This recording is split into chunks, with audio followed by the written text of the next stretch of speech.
Hello guys, welcome back to my channel Priya daily দেখে আপনাদের সবাইকে ওয়েলকাম। তো আমি আপনাদের বলতে নিয়ে চলে এসেছি একটা নতুন vlog।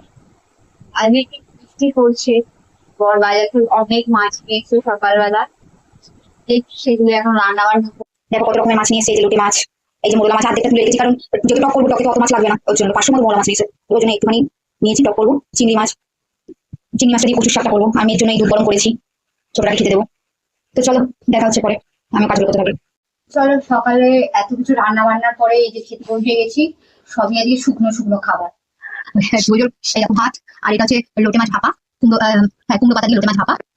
তারপর চিংড়ি মাছ দিয়ে হচ্ছে কচুর শাক, এই যে চিংড়ি মাছ দিয়ে কচুর শাক, লোটে মাছের ঝুড়ো, আর এখানে আছে মোরলা মাছের টক, আলু কুমড়ো দিয়ে মোরলা মাছের টক। ঠিক ভালো টক। তো চলো আজকে এই খাওয়া দাওয়া লাঞ্চ করে দেখা হচ্ছে। যে রাতে খাবারের জন্য এই আলু আর পটল ভাজি, কালো জিরা কাঁচা লঙ্কা দিয়ে আলু পটল ভাজা আর রুটি হবে। তো এই যে বলছি, চলো আর কি কুমড়োর মাথায় আসছে না, রোজ মানে দুদিন ছাড়া ছাড়াই প্রচুর মাছ মাংস খাওয়া হয়। ভালো যা এই আলু পটল ভাজা করছি। তো দেখো রাতে ডিনার করছি, রুটি করছি আর এই পটল আলু ভেজেছি, তারপর দেবো।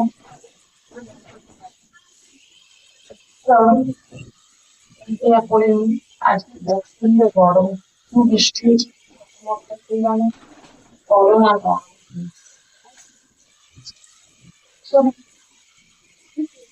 হে গাইস, তো কালকে থেকে ব্লগটা কন্টিনিউ চলছে। তো ব্লগটা আজকে এখানেই এন্ড করছি।